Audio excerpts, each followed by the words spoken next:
guys, I'm Jao. So right now guys, I'm here in Budapest Airport.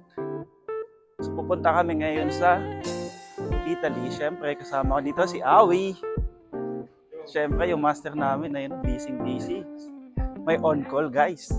Bali ang flight pala namin guys is 1 p.m. And pupunta kami ngayon sa gate. Bali ang close ng gate namin is at 12:30. So right now is at 12 p.m. na. And I am very excited na papunta ng Milan guys. It's my dream guys. Para makapag-travel sa mga country dito sa Europe. So it's everyone dream naman. Diba? So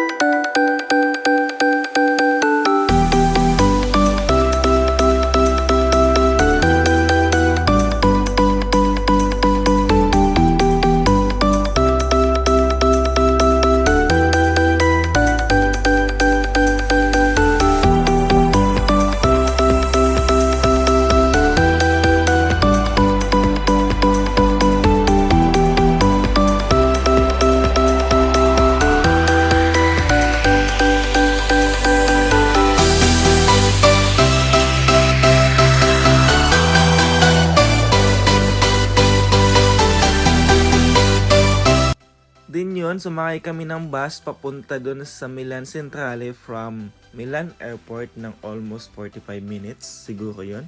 So ang bayad pala namin dyan is 7 euro lang, and then yun, dumating na kami dito sa Centrale, tapos bumili muna kami ng ticket para tomorrow papunta ng Venice. Yung binayaran pala namin dyan na ticket is almost 40 euro. Balikan na yon from Milan to Venice, Italy. Then, after na bumili ng ticket, isumakay na rin kami ng tram papunta dun sa Duomo. Kasi yun naman talaga yung final destination.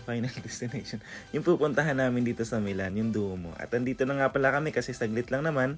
And sa wakas, nakita ko na yung pinapangarap ko, yung makita yung Duomo. At yun, sobrang nag-enjoy ako kasi sobrang ganda pala talaga dito guys. Ang ganda, promise. Dati sa Facebook ko lang ito nakikita, tapos pinapangarap ko pumunta dito sa Italy.